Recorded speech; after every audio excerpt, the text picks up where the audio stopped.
Welcome to my short video on mountain lion tracks and sign.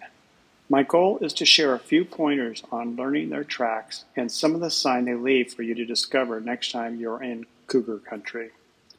This video I am showing right now is along the Sandy River in the foothills of Mount Hood.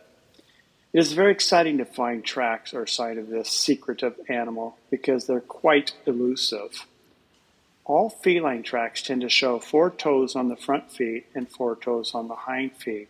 Claws rarely show in their tracks because they are protractable, meaning when their muscles are relaxed, the claws are sheathed. Mountain lion tracks are very large, 3 to almost 5 inches depending on male or female front or hind feet. The front is larger than the hind.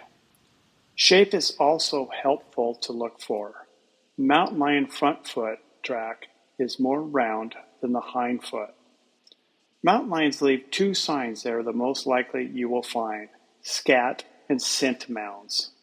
Mountain lion scat is tubular, rounded at one or both ends, segmented and or pinched at one end. But what is more revealing is wildcat scat is dense, more so than other scats.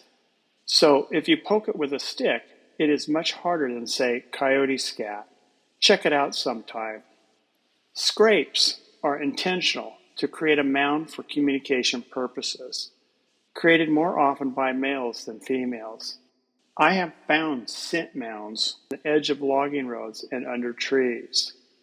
Notice the scrape area, the width, and then the mound. Well, this is a good start for helping you find some mountain lion tracks or sign.